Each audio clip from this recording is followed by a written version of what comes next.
Since I was growing up, I always knew that I wanted to get an MBA, and given that I was an ambitious kid, I knew it could only be from the best school in the world, TUC, my dream school, the place I wanted to be part of. My ambition made me graduate among the top of the class from the top college in Peru, get the job I wanted right away, I only applied to 2 jobs, and became successful quickly. Back then, success for me was how soon I was going to become CEO, the number of employees, stock options, end-of-year bonus, among other benefits. In 2002, I applied to TUC and got in.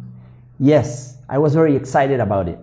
I was going to be able to fulfill my dream. However, it was right after September 11, when it was very difficult for foreigners like me to get scholarships or loans to pay for it. TUC helped, but it was not enough. I thought that would be the end of this dream for me, but as fate would have it, I received a very generous gift from someone in Peru. I call this person my angel. He somehow became aware of my situation and offered to pay for my MBA on one condition, and only one. He said, "I want you to do something for someone that needs it.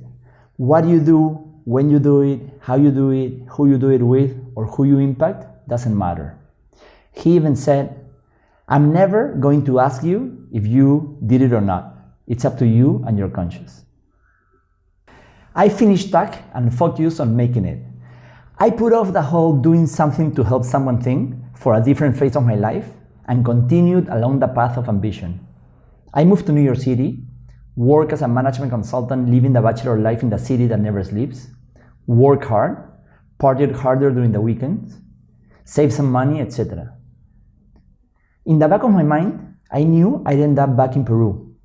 But in March of 2013, my plans were abruptly sped up when I received a call from my dad.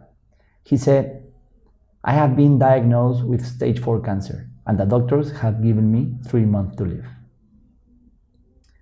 Within a week, I had quit my job and moved back to be with him. It is 7 years later, and he's still with us, and I'm still in Peru. My father's illness forced me to confront not only the root of my ambitions, but being back in Peru reminded me that I still had a commitment to fulfill, a promise to keep, an informal pledge to complete. I needed to give back. I needed to pay it forward. In my life, I had the opportunity, through a good education and hard work, to match my ambition. In Peru, that is not always the case. Good education is a privilege that most kids don't have access to. I wanted to give the intelligent and ambitious children in my country a chance to excel for the benefit of their families, themselves, and our country. And that's how, with friends, I started Peru Champs. At Peru Champs, we give underprivileged, talented kids the opportunity to receive a world-class education and fulfill their dreams, whatever they are. We provide scholarships to study at the schools of our partner, Innova Schools, and a leadership program that enhances their soft skills. Only about 1 in every 10 that apply get accepted to our program. In the first year, we had 3 staff members and about 232 kids. Nowadays, we have more than 2,100 champs in 16 cities around the country. 2,100 kids that will become the future generation of leaders with values in my country. 2 of my fondest memories on Peru Champs took place some time ago. I was at the office and saw a woman dressed with very colorful and humble Andean clothes. Although I have traveled all around my country, it is not usual to encounter that at the office, so I started talking to her. She had moved to the capital 6 years before from one of the poorest regions in my country. Her husband is a motorcycle taxi driver, and her son became a champ 2 years ago. He was 10 then. She doesn't work because she doesn't know how to read, write, add, or subtract. She's illiterate. When she was growing up, her parents only sent her brothers to school, not her or her sisters. She stayed home to clean, wash, cook, and take care of the men in the family. When I asked her about the program, she smiled and said amazing things about the program. But she said something that worried me. She said that her son takes between 3 to 4 hours to finish his homework, which is not typical for the Innova School methodology. I asked her why, and you know what she said? She told me that her son does not solve the next problem until she has not read the question. Her 10-year-old kid is teaching her how to read because she wants to sit down next to her younger son to help him finish his homework so that he learns and doesn't suffer as she did growing up. He is a champ. Or Joaquin, an extremely smart kid who is son of a security guard that probably makes about $400 a month, and a street vendor, which probably makes about $50 a month. Because of the financial limitations of the family, Joaquin went to a public school. Just as context, public schools in Peru do not provide good education. As a reference, only 15% of 8th graders understand what they read, and about only 40% of public schools have all the utilities: electricity, running water, and sewage. At his school, 3 things happened.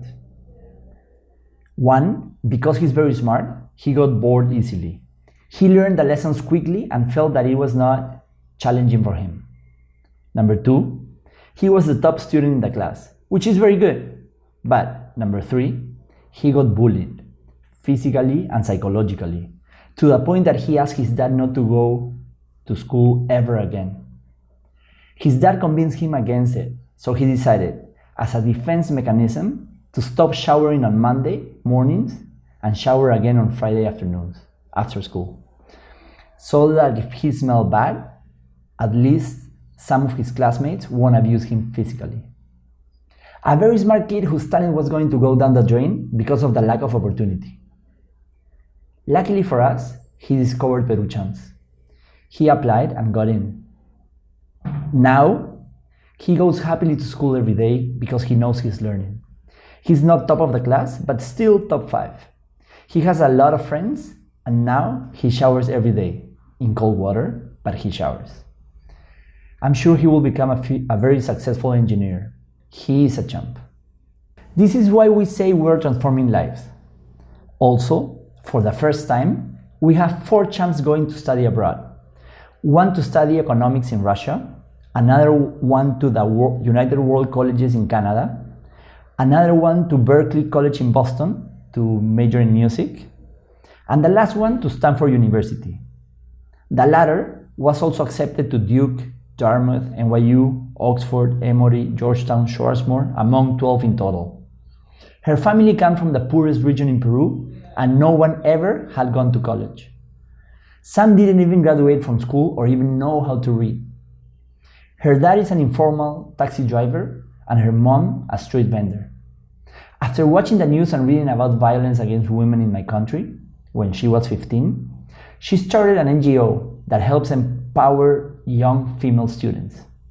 She did it so well that she was selected by the United Nations, together with other 3 girls from around the world, to come to the UN to present their project to other country ministers so that it could be replicated in their countries. She is a champ. What I didn't realize when I started this journey was how much I would gain from the act of giving back. In my ambitious years, I measured my success in dollars and power. Now, I measure my life in the number of children and families Peru Champs will touch in a given year, the success stories that we generate thanks to the program, the number of thank yous and smiles I get from the kids and parents. I live my life now based on those success metrics. They are hard to quantify sometimes, but are extremely rewarding inside. I also believe I have the best job in the world, and probably I'm one of the wealthiest guys in my country. But that wealth doesn't come in the shape of a brand new car, or credit cards, or properties, or a fat wallet. It comes from giving back. It comes from empowering others. It comes from transforming lives of those who otherwise wouldn't have the opportunity to do so. Let me finish with the following thoughts.